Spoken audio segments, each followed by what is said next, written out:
Assalamualaikum warahmatullahi wabarakatuh. Alhamdulillahi rabbil alamin. Nahmaduhu wa nasta'inuhu wa nastaghfiruh.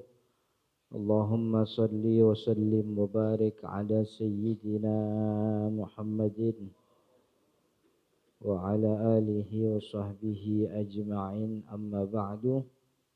Qala al-musannif rahimahullahu ta'ala wa nafa'ana bihi wa bi'ulumihi fid dharain amin ya rabbal alamin.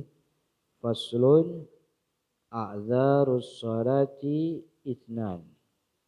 Faslun a'dzarus salati itsnan. Fasal baru ini membahas tentang a'dzar, uzur salat. Jadi maksudnya uzur itu hal-hal yang membuat kita tidak berdosa kalau kagak sholat. Itu namanya uzur sholat. Isnani ada dua, uzur sholat ada dua. Artinya sholat ini kewajiban yang kalau ditinggalin apapun alasannya itu berdosa. Kecuali kalau alasannya dua ini nih. Jadi semua hal yang membuat kita meninggalkan sholat itu berdosa kecuali dua ini. Namanya uzur. Jadi uzur tuh kalau dalam bahasa usul fikih, uzur itu ma yurfa'udz dzambu bihi. Uzur itu artinya ma yurfa'udz dzambu bihi, hal-hal yang kita tuh diangkat dari dosa sebab uzur tadi. Inda irtikabil ma'siyati, kalaupun kita ngelakuin maksiat. Jadi kalaupun ada maksiat yang kita kerjakan, kalau punya uzurnya begitu. Kalau punya uzur, maka uzur itu membuat kita tidak berdosa. Membuat kita tidak berdosa. Tapi kewajiban qadanya ada. Contohnya kalau orang puasa Ramadan, dia tidak berdosa kalau dia kagak puasa Ramadan sebab misalnya sakit. Nah, sakit itu uzur yang membuat dia terbebas dari dosa. Tapi uzur itu cuman sekedar membebaskan dari dosa, tidak membebaskan dari kewajiban. Jadi kewajibannya tetap kudu dikerjain, cuman waktu kewajibannya datang dia terbebas dari dosa sebab ada uzurnya begitu. Nah, uzur sholat begitu tuh. Orang datang waktu sholat zuhur. Kalau dia punya uzur, dia kagak dosa. Cuman wajib ntar diqadha begitu. Jadi uzur sholat itu ada dua doang. Jadi sekian banyak ini alasan orang ninggalin sholat. Ya kan, alasan orang ninggalin sholat tuh banyak tuh. Apalagi orang kita, banyak banget alasannya. Ada yang ninggalin sholatnya gara-gara malas, kan ya. Ada yang ninggalin sholatnya gara-gara apalagi masjid kejauhan, air kagak ada, kain kagak punya, peci kagak bawa, waktunya nanggung. Kalau perempuan kagak bawa mukena, katanya begitu. Padahal sholat mau kena mau kagak kan pokoknya mau wajib sholat itu. Kalau udah datang waktunya kan ya, mau kena ke mau kagak ke. Itu alasan. Nah, dari banyak alasan tuh kagak ada yang membebaskan dia dari dosa kecuali dua ini. Dua. Yaitu yang pertama an-naumu, yaitu tidur. Yang kedua an-nisyanu, yaitu lupa, nisyan. Jadi tidur sama lupa. Siapa yang nentuin ini lupa sama tidur jadi uzur orang kagak dosa kalau ninggalin sholat? Yang nentuin ini Nabi Muhammad SAW. Jadi Nabi Muhammad SAW yang nyebut sendiri. bahwa kata Nabi Muhammad sallallahu alaihi wasallam, man nama an sholatin aw nasiyaha falyusalliha idza dzakaraha fala kafarata alaihi illa biha. Kata Nabi Muhammad sallallahu alaihi wasallam, siapa orang yang ketiduran atau dia tidur ninggalin sholat, au nasiya atau dia lupa, falyusalliha idza dzakaraha, maka dia wajib sholat ketika dia ingat. Kapan orang tidur ingatnya kapan? Pas bangun gitu. Artinya kewajiban sholat itu datangnya pas bukan lagi tidur. Jadi kewajiban sholat itu datang pas lagi bangun gitu. Ada orang nih sholat pagi dia kerja, misalnya dia kerja kerja bakti gitu. Kebetulan besok ada caleg mau datang ini, jadi kudu dirapi-rapihin gitu. Dijanjiin sama caleg pokoknya seorang dapat 2 kilo lah begitu, 2 kilo beras itu. Kerja bakti dia bersihin jalanan, kan model orang kita begitu. Pas ada pejabat doang itu jalanan rapi gitu. Besok pejabat pulang ambak-ambakan lagi udah gitu. Emang model kita begitu. Udah beres kerja bakti, capek ini orang, jam 10 istirahat dia tidur. Istirahat dia tidur. Sampai kemudian datang waktu zuhur, orangnya masih tidur. Orang tidur kagak kena kewajiban sholat. Orang tidur nggak kena kewajiban sholat. Sampai kemudian jam 1 masih tidur, jam 2 baru dia bangun. Nah, jam 2 ini dia bangun, baru tuh kena kewajiban sholat. Ketika dia bangun ada kewajiban sholat. Maka kalau dia nunda ini kewajiban sholat, maka penundaannya ini bisa menyebabkan dia berdosa. Apalagi sampai kagak sholat. Nah gitu tuh jadi dosa. Jadi orang dihitung dosa ninggalin sholat tuh ditungguin sama malaikat sampai akhir waktu. Iya sampai akhir waktu sholat begitu. Zuhur jam 12. Sekarang mah zuhur jam 11.37. Iya.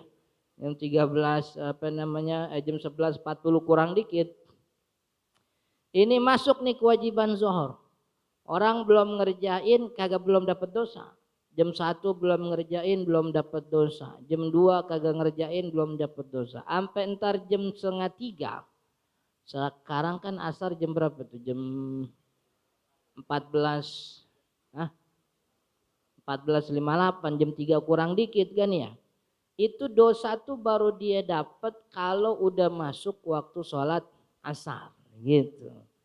Karena kewajiban sholat tuh bukan ada di awal waktu, tapi sepanjang waktu sholat.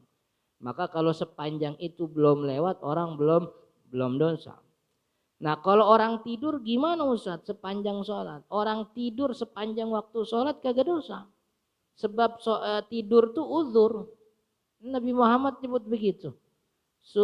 Tidur itu uzur sholat, maka siapa yang dia tidur ketika datang waktu sholat gak kena kewajiban sholat. Cuman ulama bagi dua nih. Ada yang namanya tidur berdosa, ada yang tidur tidak berdosa. Yang tidur tidak berdosa itu tidur tidak ada dosanya, tidur sebelum masuk waktu sholat. Sebelum masuk waktu sholat. Zuhur jam 11.37, dia jam 11 tidur. Gara-gara tidur jam 11 bangun jam 4, dia kagak dosa sebab kagak sholat zuhurnya. Dia berdosa kalau bangun kagak sholat zuhur tuh begitu. Dia kalau bangun udah waktu asar Ustaz. Ya emang juga waktu asar. Maka sholatnya diqadha itu. Sholatnya diqadha. Jadi tidur sepanjang waktu sholat. Kalau mulain tidurnya sebelum masuk waktu kagak dosa. Kecuali kalau tidurnya guling-gulingan gitu. Kagak merem-merem dia, main HP, guling kanan, guling kiri. lihat TikTok, di scroll gitu, pindah lagi ke Shopee, lihat lagi gitu. Gulang-guling lagi, udah masuk waktu azan, Allahu Akbar, baru dia merem. Nah, ini dosa kayak gini. Kan ada orang model gitu tuh ya. Waktu gue capek nih kata dia, gue mau ngerebahan dulu, rebahan di sambil lihat HP. Udah datang waktu asar baru dia merem gitu. Malaikat rada gedek tuh mau kayak gitu. Dari tadi kagak merem-merem, sampai masuk waktu sholat baru dia merem. Tapi itu kalau tidurnya sebelum waktu sholat kagak dosa. Sebelum waktu sholat kagak dosa. Subuh juga Ustaz, subuh juga. Begitu. Emang Nabi Muhammad SAW yang bilang begitu. Laisa fin naumi tafrid wa innamat tafritu fi man lam yusalli hatta yasilal waktu ukhra. Yang namanya orang melalaikan sholat itu bukan gara-gara tidur. Yang namanya melalaikan itu orang kagak sholat sampai masuk waktu selanjutnya. Jadi laisa fin naumi tafrid. Tidak ada pada hal tidur itu tafritun, tafrit itu pengabaian, pelalaian terhadap sholat. Artinya tidak ada dosa daripada tidur. Cuman ulama membedakan kalau tidurnya setelah masuk waktu sholat, ini yang kemudian kata Syekh Nawawi Banten dibagi antara dua. Kalau tidurnya habis waktu sholat, udah masuk waktu dia tidur. Kalau dia yadhun in dhanna annahu yastaiqidhu qabla al-waqti ay qabla intihai al-waqti.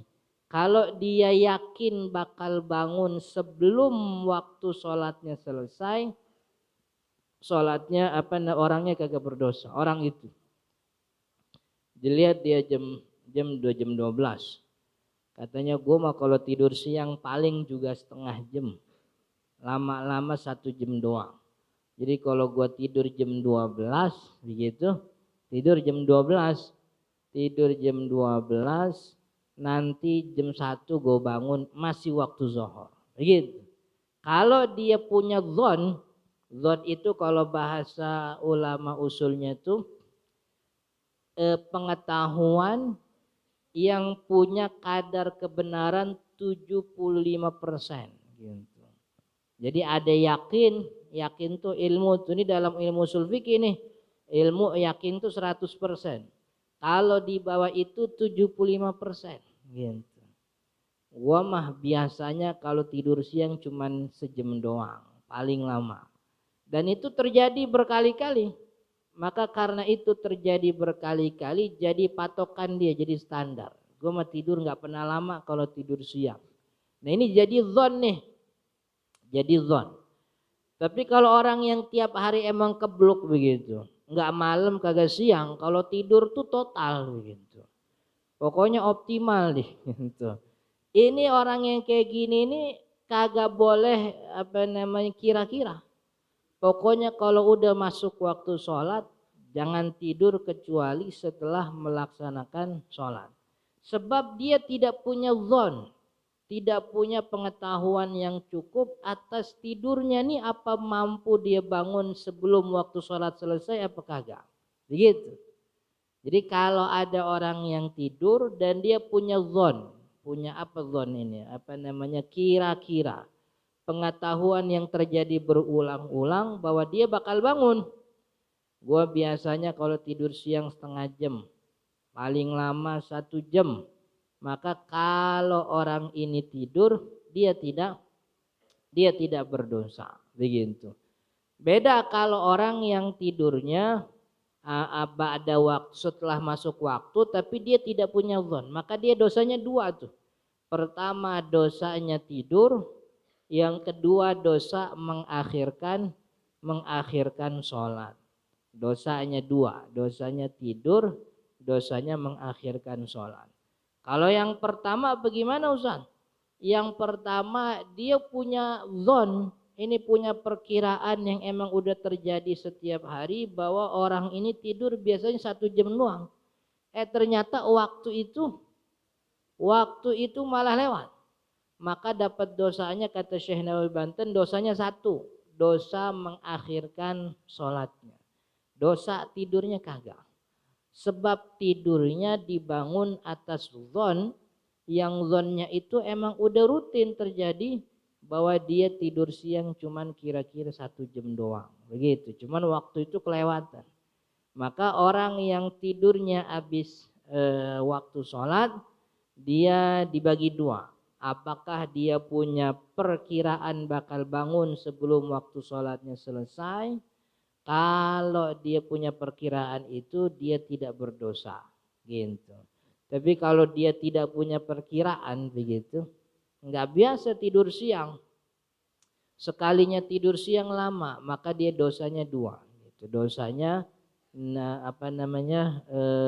dosa ninggalin sholat, dosa mengakhirkan sholat, sama dosa yang namanya tidur setelah waktu sholat. Subuh juga sama begitu. Orang yang bangunnya jam 6:30 misalnya. Kalau sekarang bangun jam 6 juga udah telat itu. Karena tidurnya tidurnya itu sudah ada sebelum waktu sholat subuh, dia kagak dosa tuh atas tidurnya. Pokoknya tidur yang terjadi sebelum waktu sholat begitu. Cuman kira-kira juga begitu ya. Jangan udah tinggal 5 menit lagi dia tidur gitu. Kata Ustadz, kalau sebelum waktu sholat kagak dosa gitu. Zohor udah tinggal 5 menit lagi gitu. Dia tidur, itu sengaja, dosa itu namanya gitu. Jadi katanya emang begitu. Jadi kalau tidur sebelum waktu sholat, semuanya tidak ada tafrid, tidak ada dosa, nggak ada dapat maksiat. Cuman ketika dia bangun, baru tuh kena kewajiban. Kewajibannya hadir, kewajibannya ada ketika dia bangun. Nah, ketika dia bangun ini punya kewajiban menyegerakan sholat, gitu. Punya kewajiban menyegerakan sholat. Kalau dia tunda-tunda, tahu bangun jam 6, bangun tidur bukannya langsung cucian ke kamar mandi dia wudhu, dia bangun tidur mau ngeliat HP dulu, gitu. Malah sempet-sempetnya komen di akun caleg yang mau datang gitu. Dia buka siap dan lokasi udah steril, begitu. Masih sempet-sempetnya itu. Udah gitu masih sempet buka grup WhatsApp lagi, begitu. Pokoknya lokasi siap, gitu. Ingat pakai seragam, pakai baju putih abu-abu, gitu. Biar kayak anak SMA kan. Kita kan temanya tema SMA nih, gitu. Jadi itu dosanya bukan di tidurnya, dosanya tuh nunda sholat ketika datang kewajiban. Kapan datang kewajiban? Pas bangun itu. Jadi orang yang tidur tidak berdosa, dosanya datang ketika dia bangun, cuman dia tunda itu sholatnya. Jadi uzur yang pertama yaitu tidur. Kemudian yang kedua yaitu an-nisyan. Nisyan itu artinya lupa. Lupa itu adamut tadzakkuri fil hal. Adamut tadzakkuri fil hali, hilang itu ingatan fil hali seketika itu. Jadi waktu itu tiba-tiba pikirannya tuh tidak bekerja, lupa begitu. Kayak orang makan lagi puasa dia makan begitu lupa. Kan ada orang yang setelannya kalau habis sholat subuh tuh yang dia samperin dapur duluan kalau pulang ke rumah, kan ya? Beres sholat subuh nih dari musola dari masjid, emang udah setelan dari sono begitu. Masuk rumah tuh yang disamperin dapur dulu. Nyari gelas dia seduh kopi dia gitu. Itu setelannya tuh. Ingetannya udah nggak kerja, soalnya emang begitu tuh. Kalau bahasa orang psikologi, alam bawah sadarnya udah membentuk kepribadiannya tuh. Udah otomatis. Pas baru segelas diingetin sama bininya gitu. Bang, lagi puasa. Oh iya, gue baru inget gue puasa. Lu kenapa kagak ingetin diri tadi gitu. Saya mau ingetin cuman sayang lah masih segelas gitu. Iya sayang, abang udah nyeduh capek-capek kagak diminum kan. Bininya dosa juga tuh gitu. Itu lupa tuh. Orang kalau lupa kagak dosa. puasanya batal, puasa mah kagak batal. Gitu. Cuman yang bagus tuh ada pandangan Imam Ar-Rafi'i. Kata Imam Ar-Rafi'i, lupa itu tidak cocok kalau berbarengan dengan banyak. Gitu. Orang makan lupa, tapi makannya banyak. Begitu. Iya, itu kata Imam Rafi'i kagak cocok itu. Orang kalau lupa makan sedikit. Tapi kalau banyak emang kayaknya sengaja itu. Itu kata Imam Ar-Rafi'i. Ini pandangan Imam Ar-Rafi'i gitu. Sama kayak lagi sholat tuh. Kalau lagi sholat orang ngomong keceplosan tuh boleh kagak batal. Kagak sengaja begitu. Lupa kalau dia lagi sholat atau keceplosan. Cuman karena ini di dalam sholat dan ini keadaannya lupa, kalimat yang keluar mesti sedikit. Paling banyak 6 huruf tuh. Kata Dr. Mustafa Al-Bugho punya kitab Al-Fiqhul Manhaji. Paling maksimal huruf yang keluar lagi sholat dan itu kagak batal kalau dia keceplosan tuh 6 huruf. Jadi kalau ada orang yang lagi ruku, habis ruku dia i'tidal pinggangnya ngerentek. Dia bilang, aduh. Aduh berapa huruf tuh? 1, iya, A, D, U, H. Kagak batal tuh sholatnya tuh. Tapi kalau aduh ditambahin gitu. Aduh pinggang gua kena lagi. Nah tuh. Batal sholatnya begitu. Karena kagak cocok itu. Kalau lupa cocoknya sedikit. Gitu. Nah, ini juga nih di dalam sholat ini. Yang namanya lupa itu uzur. Maka orang tidak berdosa kalau ninggalin sholatnya sebab lupa. Nah cuman lupanya nih kata Syekh Nawawi lupanya itu idza lam yansha an taqsirin. Lupanya itu lahir atau muncul bukan gara-gara pengabaian terhadap waktu sholat. Artinya orang udah siap, udah sigap. Cuman lupa begitu. Ada karena ada orang yang lupanya tuh gara-gara keasikan main. Jadi kalau lupanya gara-gara keasikan main, ini kalau dicontohin di sini ini kala bisyatron. Seperti lupa yang lahir gara-gara dia main catur gitu tuh. Makanya dalam pandangan mazhab Syafi'i catur tuh emang haram itu. Karena orang kalau main catur tuh lama begitu. Mindahin kudanya berat begitu. Kuda mengkuda segede-gede gitu dipindahin kan berat. Mana 2 lagi kudanya gitu. Itu lama itu. Sekarang yang namanya main catur tuh di HP udah ada. Sama lama juga itu. Jadi kalau lupanya gara-gara main dan main itu taksir, maka lupanya tetap berdosa. Sebab lupanya lahir bukan gara-gara kesibukan yang boleh, tapi kesibukan yang tidak boleh begitu. Lupa gara-gara keasikan lihat lihat TikTok kan ya. Lihat isinya TikTok perempuan pada joget-joget mulu gitu. Iya, dulu kita bilang orang joget tuh kayak orang gila. Sekarang kita tontonin orang gila tuh. Mana kita komen bagus lagi kan gitu. Saya bingung yang gila sekarang siapa nih gitu. Kan dulu Marshanda joget-joget gitu kita bilangnya bipolar tuh, gila dulu. Dulu tahun berapa tuh Marshanda joget-joget begitu tuh? Tahun tahun berapa gitu ya? Saya lihat, saya punya TV kan gitu. Saya lihat gitu. Itu beritanya orang Marshanda bipolar gitu. Ini muncul TikTok, orang-orang ngelakuin yang dulu dikerjain sama Marshanda. Yang orang-orang dulu bilang gila gitu. Sekarang malah dia lomba anaknya biar bisa joget di TikTok. Kan begitu. Ada yang orang begitu di sini ada? Ada gitu. Mana orang yang sih? Jadi itu lupa gara-gara lupa sama tidur. Ini uzur. Nah sebenarnya yang namanya ini kalau di sini ditambahin nih kata Syekh Nawawi, kasratun naumi mimma yurisul faqra. Orang kalau kebanyakan tidur tuh itu akan mewariskan kefakiran. Lil ghani kalau dia adalah orang kaya. Wa ziyadatul faqri liman huwa fakir, dan makin nambah miskin kalau dia orang fakir gitu. Itu tidur kebanyakan tidur. Iya, tidur kebanyakan itu tidur di luar jam normalnya. Orang kalau normal tidur kan malam kira-kira berapa jam? 8 lah begitu ya. 8 juga udah kebanyakan itu. Itu 8 mah umuran SMP SMA itu. 8 itu.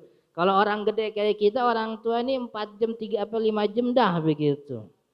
Iya, sedang 5 jam tambah siangnya sejam, udah 6 jam. Ini kalau udah kebanyakan dari 6 jam tuh kebanyakan tidur namanya. Iya, kebanyakan tidur tuh menyebabkan kefakiran begitu. Iya. Jadi orang bergeraknya malas. Orang kalau kebanyakan tidur bergerak malas itu urat-urat pada beku gitu.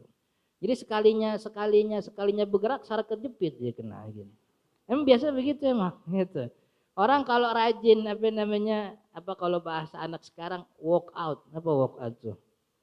Olahraga begitu. Orang kita namanya olahraga, cuman anak muda sekarang namanya walk out begitu. Lari-lari pagi begitu, ngangkat-ngangkat barbel, ke gym kan ya. Kalau kita mah kagak usah kudu ke gym gitu, semen bekas aja kita angkat-angkat tuh kan ya. Iya, semen bekas tuh. Itu orang kalau punya ototnya terlatih tuh, masa ototnya punya, itu sama tidur jauh gitu. Sebab ini emang butuh diolah. Tapi orang kalau kebanyakan tidur begitu, ototnya gagak bergerak. Syarafnya kaku. Sekalinya bergerak, kecetit itu. Iya. Orang kalau udah kecetit nyari duit kan susah. Bener apa kagak? Duduk di motor kelamaan kagak bisa. Duduk di mobil emang kagak punya mobil dia begitu. Iya, orang kalau udah kecetit itu susah tuh. Duduk susah, berdiri susah, jongkok susah. Gini. Duduk susah. Maka itu yang kemudian dikatakan yang namanya tidur itu kasratun naumi, kebanyakan tidur yurisul faqr. Maka minimal kalau habis subuh rada ngantuk, ngapain aja dulu? Jalan dulu kek, lari-lari dulu. Kagak usah jauh-jauh, depan rumah aja bolak-balik begitu. Depan rumah bolak-balik, maju, mundur. Iya, teras. Dari teras maju, kalau iseng ke dapur gitu. Ini ya. Iya, cuman ke dapur ini doang, mampir doang, kagak usah makan nyeduh kopi lagi, jangan. Maju lagi begitu. Ntar udah wayanya segar, baru udah dia ngaso, baca baca kitab ke, baca buku ke. Ntar kalau mau tidur dikit jam 7-an lah. Jadi jangan sampai tidurnya habis subuh bener, jangan. Jadi minimal tidurnya setelah terbit matahari. Antara subuh sampai terbit matahari jangan tidur gitu. Jangan tidur antara subuh sampai terbit, jangan tidur. Kalau mau tidur tunggu kira-kira terbit. Habis terbit biasain sholat duha. Atau kalau orang kita namanya sholat isyraq. Sholat isyraq apa sholat duha sama aja. Kalau kata sebagian ulama, isyraq itu sholat duha di awal waktu. Karena fadilah sholat isyraq sama sholat duha dia juga sama. Jadi habis sholat duha, baru dia kalau mau istirahat begitu. Kalau tidurnya jam 7, jam setengah 8, insya Allah bangunnya memang gak jauh-jauh. Paling bangunnya jam 9. Kan ya. Dan itu dibolehkan, gak ada masalah. Karena tidurnya setelah terbit matahari. Jadi jangan sampai sebelum terbit matahari itu dia tidur. Itu namanya yujibul faqr. Mewariskan kefakiran. Ini disebutkan fil hadis, Syekh Nawawi meriwayatkan hadis, la yuraddu du'a, la yuraddul qada'u illa du'a. Qada' tidak tertolak kecuali dengan doa. Wala yazidu fil umri illal bir, dan umur tidak bertambah kecuali dengan kebaikan. Orang kalau berbuat baik banyak, insya Allah umurnya panjang. Bisa jadi umur secara hakiki emang umurnya panjang, bisa jadi orangnya udah meninggal tapi namanya disebut-sebut mulu. Kan ya, namanya disebut. Nih kayak Syekh Nawawi Banten nih, umurnya kurang lebih cuman 60-an tahun. enggak lama hidupnya. Cuman sampai sekarang namanya disebut. Umurnya kan panjang itu. Syekh Nawawi Banten. Ada Imam Nawawi Ad-Dimashqi. Umurnya Imam Nawawi termasuk ulama yang kagak kawin tuh. Imam Nawawi Ad-Dimashqi, orang Syafi'i, orang Suriah. Itu yang punya kitab Al-Majmu' tuh. Kalau kita banyak belajarnya Riyadhus Shalihin. Riyadhus Shalihin tuh Imam Nawawi tuh. Arba'in Nawawiyah, itu Imam Nawawi, orang Suriah. Itu beliau tuh umurnya cuma 50-an tahun. Jadi wafat belum kawin itu. Wafat belum kawin. Makanya ada ulama yang punya kitab judulnya Al-Ulama'ul Uzzab Alladzina atharul ilma 'ala zawaj. Ulama-ulama bujang yang lebih mendahulukan ilmu daripada menikah. Itu dijelasin tuh satu-satu lama. Makanya sampai sekarang nih yang namanya nikah hukumnya sunnah tuh masih debatable itu begitu. Jadi sunnah tuh bagi siapa begitu. Artinya ulama-ulama ini kagak nikah nih tidak disebut sebagai orang yang meninggalkan kesunahan, bukan. Tapi emang sibuk sama ilmu begitu. Nah, kalau orang kita kagak kawin-kawin sibuk apaan emang? Emang rada bisa dipertanyakan itu. Rada bisa dipertanyakan. Dia nyangka kalau kagak kawin banyak ibadah. Justru kagak kawin kagak ibadah itu. Orang kalau kawin tuh ibadahnya banyak. Begitu. Ya minimal dia istighfar tiap hari. Begitu. Istighfar. Dengar token nyala di istighfar. Gitu. Baru beres beli token bininya susu habis bang. Istighfar lagi kan begitu. Kan ya. Baru beres beli susu. Oh no Pak Haji minta kontrakan lagi, istighfar lagi dia gitu. Jadi orang kau nikah tuh istighfarnya banyak emang begitu. Itu yang mesem-mesem ngerasain dia begitu. Jadi sampai mana itu tadi? Jadi orang kalau lupa sama tidur. Nah sebenarnya yang wajib sholat nih siapa? Yang wajib sholat sehingga kalau dia ninggalin nih dosa nih siapa? Ini kagak dijelasin di Safinatun Najah, tapi dijelasin di Syekh Nawawi di Kasifatus Saja. Orang dikatakan wajib sholat tuh ada 1, 2, 3, 4, 5, 6. Ada 6. Jadi ini 6 syarat nih kena kewajiban sholat. Kalau dia kagak sholat dosa. Kecuali tadi gara-gara lupa sama tidur. Yang pertama orang wajib sholat sebab Islam. Orang Islam. Jadi syarat wajib sholat namanya. Syarat sah sama syarat wajib beda tuh. Syarat sah sholat itu syarat yang sebelum sholat terpenuhi. Ngadep kiblat, nutup aurat, suci dari hadas, itu syarat sah sholat. Tapi sebelum ada syarat sah sholat, ada syarat wajib dulu. Emang lu kenapa sholat? Bahasanya begitu. Lu kenapa sholat? Ya gue kan wajib sholat. Emang yang bikin wajib sholat apa? Yang bikin wajib sholat ada 6. Yang pertama orang diwajibkan sholat gara-gara dia Islam. Maka kalau orang non muslim dia masuk ke masjid ikut sholat boleh apa kagak? Boleh apa kagak? Boleh mau boleh, badan-badan dia terserah dia mau dibawa kemana kan ya. Cuman wajib apa kagak? Kagak wajib. Sebab kagak wajib maka kagak dapat pahala. Juga kagak ada dosa yang digugurin. Emang hidupnya udah berdosa kan begitu. Orang non muslimin begitu. Jadi kalau ada orang Islam yang kagak sholat baru tuh dia berdosa. Nah Islam tuh siapa? Islam sederhananya orang yang lahir dari emak bapak muslim tuh Islam. Atau minimal bapaknya doang yang Islam. Itu Islam. Jadi orang Islam tuh bukan nih kalau dari sisi orang muslim. Dia yang lahir dari emaknya Islam, bapaknya Islam. Atau minimal dia lahir dari bapaknya yang doang yang Islam. Begitu. Maka karena orang lahir dari keluarga muslim, emak Islam, bapak Islam, orang kayak gini kagak perlu syahadat. Gitu. Syahadat tuh tidak pernah diwajibkan atas orang Islam, kagak. Kagak ada yang wajibin syahadat. Syahadat tuh cuman wajib dibaca ketika tahiyat. Tahiyat akhir. Tahiyat awal, tahiyat akhir karena dia bagian daripada tasyahud. Tapi kalau orang Islam di luar itu kagak wajib syahadat. Yang wajib syahadat tuh orang di luar Islam. Orang orang Cina, Orang apa orang encek begitu ya. Encek gak nyebutnya di sini. Dia orang encek gitu. Dia mau masuk Islam, baru dia syahadat.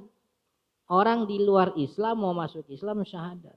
Makanya kalau ada pengajian, ada komunitas, ada majlis taklim yang mau ikut suruh syahadat dulu begitu. Ini pengajian kagak benar berarti nih.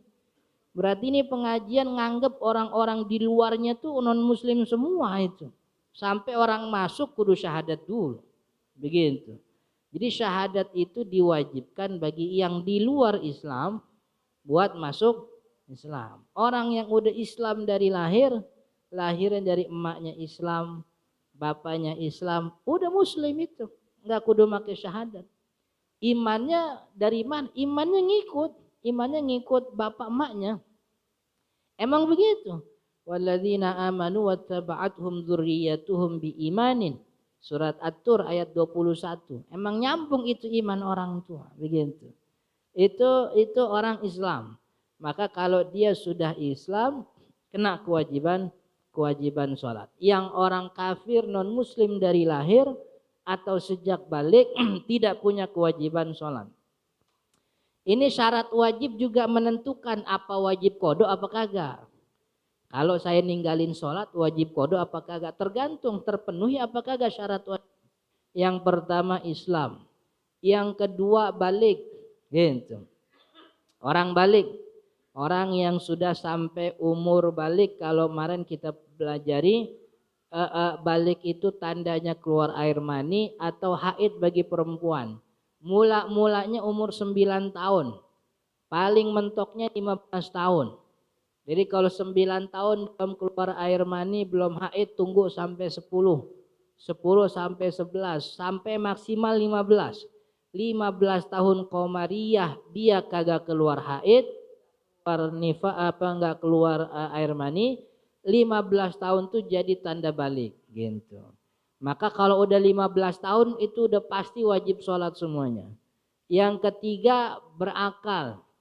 Jadi orangnya Islam balik berakal. Maka kalau orang Islam udah balik tapi tidak berakal begitu, nggak berakal, apa namanya, gila. Ntar kayaknya rada banyak nih orang gila nih ntar nih. Habis pemilu, iya. Itu saya lihat di berita di mana tuh, Kabupaten Bekasi apa mana tuh, dia punya klinik rehabilitasi pasca pemilu gitu. Iya. Emang beneran ada tuh, baca di Google dah. Jadi Kabupaten Bekasi menyediakan klinik khusus konsultasi bagi caleg-caleg yang gagal gitu. Karena soalnya lumayan itu ngeluarin duit itu. Bisa puluhan ratusan juta begitu. Kalau kagak jadi kan sayang kan ya. Iya. Pikiran kita kalau punya ratusan juta ya kita beli tanah kan ya. Kita buka usaha gitu. Ini cuman buat beli suara gitu. Mana udah jadi diledekin orang-orang lagi. Jadi itu 3. Islam balik berakal. Yang keempat nih penting. Yang keempat, salamatu ihda hawasi sam'i wal basar. Sehat indera mata, indera telinga.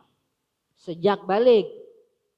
Artinya kalau dia Islam Ustaz, kemudian dia balik Ustaz. Islam karena lahir dari keluarga Islam. Dia udah balik Ustaz. Dia berakal. Berakal Ustaz. Cuman kupingnya budek, matanya buta. Kuping budek, matanya buta. Ngomong mah bisa begitu. Ngomong bisa, cuman kupingnya budek, matanya buta.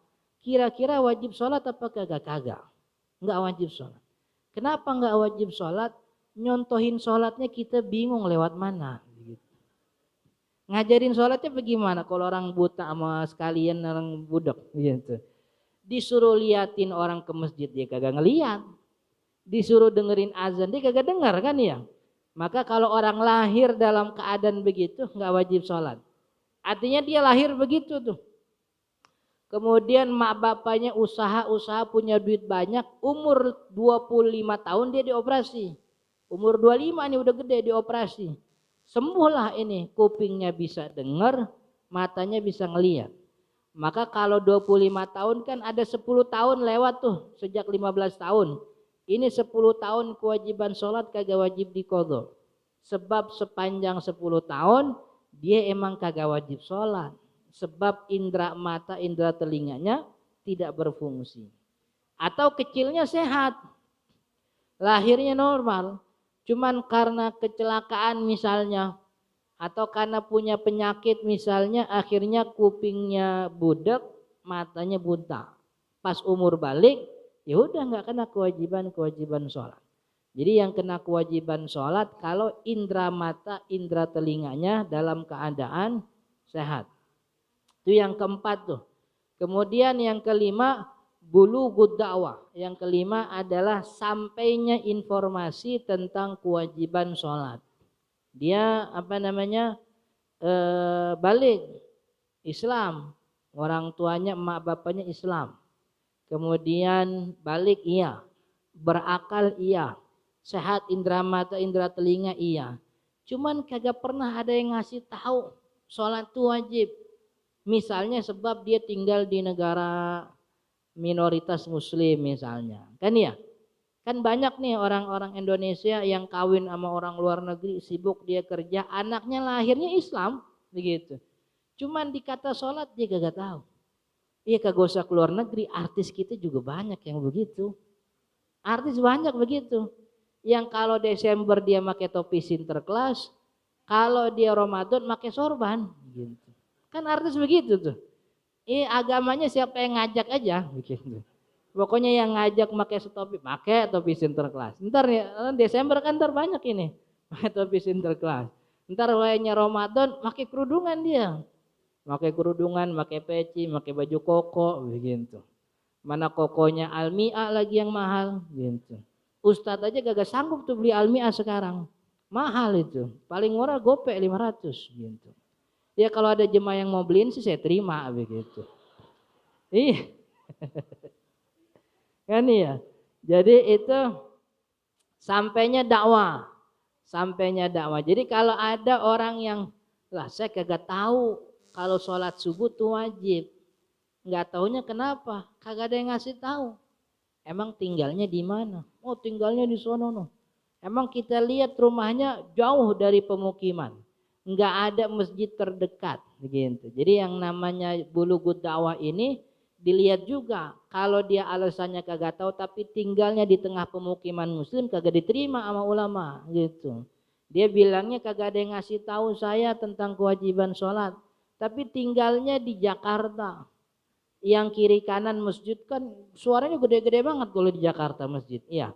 Kemudian pengajian banyak, berarti ini tidak tahunya dia gara-gara dia yang lalai gitu. Tapi kalau kagak tahunya emang tinggal jauh dari pemukiman atau tinggal di luar negeri, mak bapaknya kagak ngajarin Islam begitu. Kayak nih kan lagi rame-rame tim nasional nih. Kan ada tuh anak-anak timnas yang naturalisasi. Aslinya mak bapaknya Indonesia, Islam. Tapi tentang sholat nih kagak tahu begitu. Yang tinggalnya di Belanda, tinggalnya di Perancis, kagak ada yang ngasih tahu sholat. Dia taunya kewajiban sholat tuh sholat Jumat doang gitu. Iya itu juga diajakin sama pelatihnya. Kalau Jumatan kan latihan libur. Kalau Jumatan latihan libur gitu. Diajak gitu.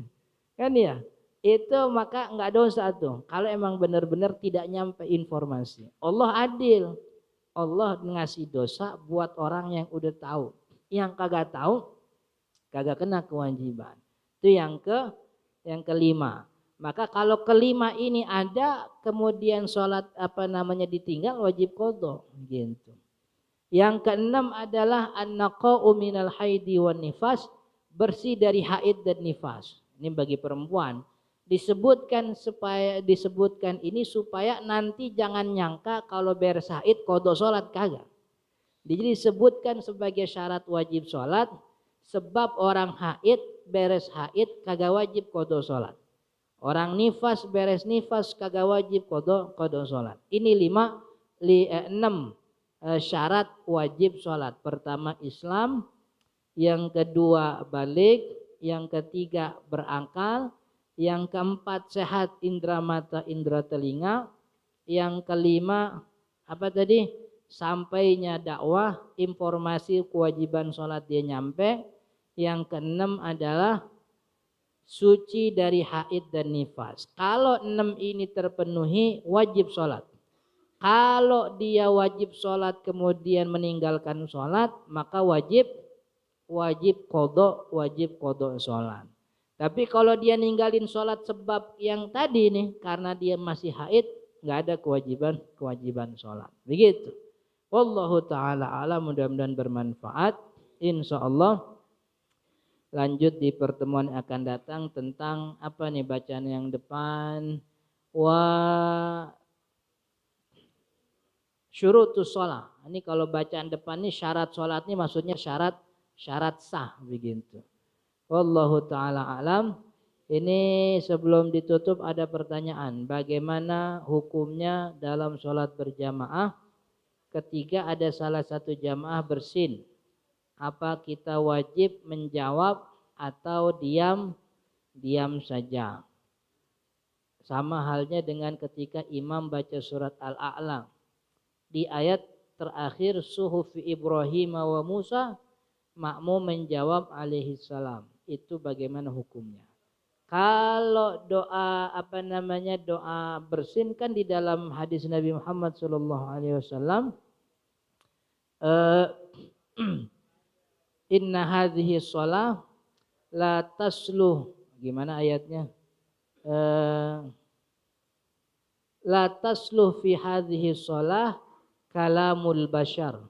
Tidak boleh diperkenankan di dalam sholat ini perkataan manusia illa takbir wa tasbih wa qiraatul Quran, kecuali takbir yang merupakan takbiratul ihram dan juga perpindahan rukun, wa tasbih itu maksudnya zikir sholat baca i'tidal.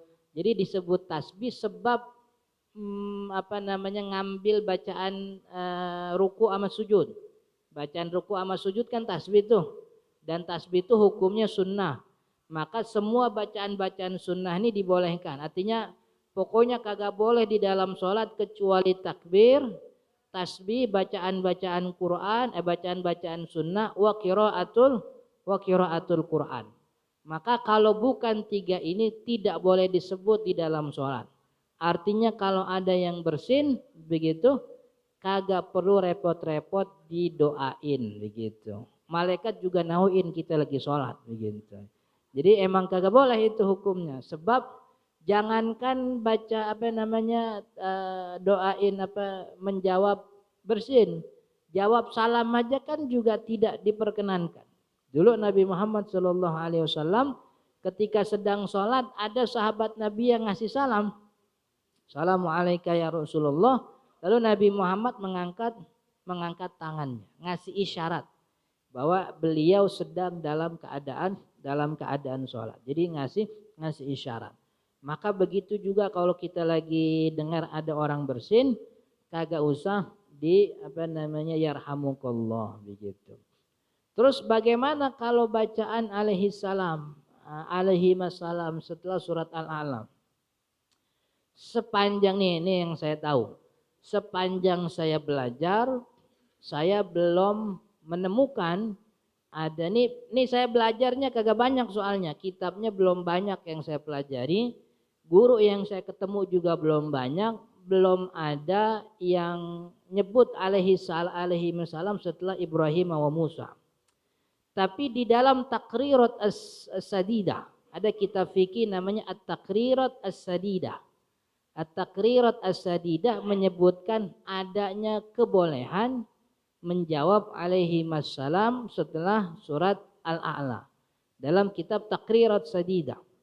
Jadi kalau urusan Ibrahim wa Musa alaihi wassalam, bahasanya tuh saya tuh abstain gitu. Kagak jawab itu saya. Soalnya sepanjang belajar kagak pernah diajarin, tapi di dalam kitab Taqrirat Sadidah saya nemu ada gitu. Yang saya bisa ini tuh kalau ada habis surat Al-Fatihah, Rabbighfirli. Nah bisa itu kita jawab. Sebab dalam riwayat Imam Al-Baihaqi disebutin dan di Syah Nawawi Banten juga ada penjelasannya. Rabbighfirli firli wa liwalidayya. Habis Al-Fatihah. Cuman kalau alaihi wasallam saya kagak berani nganjurin, takutnya keliru gitu. Cuman ada di Takrirat Sa'ididah itu ada disebutin begitu. Ada lagi. Mana yang kudu diduluin? Kita ngerjain sholat syuruk apa ngelarin ta'lim dulu? Beresin ta'lim dulu. Ta'lim itu syarat. Kan Nabi Muhammad bilang gimana? Gimana? Man shalla as-subha ma'al jamaah wajal wa qa'ada yadhkurullah hatta tatlu asyamsu. Dalam hadis lain hatta asyraqat hatta tusyriku samsu. Siapa orang yang sholat subuh berjamaah kemudian dia duduk berzikir sampai asyraq, sampai matahari menyinari, maksudnya terbit begitu. Summa shalla raka'ataini, kemudian dia sholat 2 rakaat, maka pahalanya kana kahajjatin wa umratin tammatin tammah, kan begitu. Maka pahalanya sama seperti pergi haji dan umroh, sempurna 3 kali itu. Haji 3 kali. Orang-orang pada bayar ratusan juta buat haji, kita tinggal duduk doang gitu. Duduk ya gitu. Jadi sholat isyraq itu syaratnya sholat subuhnya jamaah, habis sholat subuh duduk zikir. Maka kalau zikirnya belum selesai, jangan sholat isyraq dulu. Ini ta'lim nih bagian daripada zikirnya gitu. Ta'lim itu zikir. Jadi orang habis sholat subuh berjamaah duduk zikir. Ini duduk zikir beneran, bukan main HP, bukan main HP, bukan apa namanya. Iya, duduk zikir. Zikir tuh bisa yang namanya dia zikir, dia doa, baca Quran, dia tasbih, dia tahlil, termasuk zikir begini. Baca apa namanya hukum-hukum Allah nih, hukum fikih. Ini juga bagian dari zikir. Maka kalau zikirnya belum selesai, jangan sholat dulu. Beres zikir baru dia sholat. Tapi sebenarnya Bapak Ibu yang dirahmati Allah, ada pandangan ulama bahwa yang namanya sholat isyraq itu sholat duha. Jadi pandangan ulama kebanyakan Syafi'i, sholat isyraq itu kagak ada. Yang ada tuh sholat duha di awal waktu banget, itu namanya sholat isyraq. Jadi sholat isyraq tuh sholat duha cuman awal waktu begitu. Karena fadilah yang disebutkan tuh fadilah duha. Fadilah duha kan juga haji dan umroh dalam beberapa hadis. Waktunya juga waktu duha begitu. Makanya kata sebagian ulama ini waktunya waktu duha. Tapi Syekh Nawawi Banten nih dalam kitab Nihayatuz Zain, dia bilang sholat isyraq itu sholat sendiri. Khusus dia namanya sholat isyraq, bukan sholat duha. Ini Syekh Nawawi Banten bilang begitu. Dan beliau mengatakan syaratnya sholat isyraq tadi, subuhnya berjamaah, duduk dia berzikir, kemudian matahari udah nongol. Jadi kalau tibang baru terbit doang, kan ada nih waktu terbit nih. Waktu terbit tuh matahari udah muncul. Cuman munculnya baru 2 derajat begitu, 3 derajat. Belum sampai 1 bulatan penuh. Kalau munculnya belum sebulatan penuh, belum boleh sholat isyraqnya. Jadi tunggu matahari emang nongol sebulatan penuh. Jadi kalau kita lihat di pantai itu di ufuk 0 derajat itu matahari udah 1 bulat di atas. Tapi kalau mataharinya baru 1/2, apa 1/4, 1/2, baru 2/3, belum masuk waktu isyraq. Jadi antara ulama yang bilang ini sholat duha, ini sholat isyraq punya sama syarat. Apa syaratnya? Matahari 1 bulatan nongol di atas ufuk. Walaupun belum tinggi-tinggi amat, yang penting udah nongol. Tapi kalau masih proses terbit, belum boleh. Itu yang masuk dalam kategori waktu terlarang sholat. Begitu. Waktu terlarang sholat. Dan sholat isyraq itu sebabnya belum terjadi. Maka itu dilarang di waktu terlarang. Begitu. Oke? Ada lagi yang mau bertanya sebelum kita tutup? Satu lagi Ustadz, ada yang mau nanya nih. Ini pertanyaan yang bulan kemarin nggak ada yang nanya. Ini kan masalahnya urusan ibu-ibu, masalah haid. Jadi saya mau nanya kayaknya nggak enak nih nungguin ibu-ibu. Tapi ibu-ibu nggak ada yang nanya. Mungkin dia udah paham kali orang dia yang punya urusan.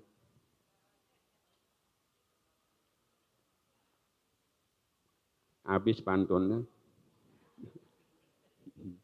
Ya ada. Buah aren banyak getahnya. Buah jambu jatuh ke tanah. Bulan kemarin sengaja saya tidak bertanya. Karena ibu-ibu ini yang punya ranah. Ya bukan ranah saya ini soalnya. Tapi kata Ustadz perlu. Ya kita juga perlu tahu masalah haid.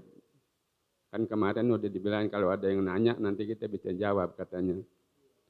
Ini ada kejadian benar ini Ustadz. Ibu-ibu ngalamin yang namanya haid.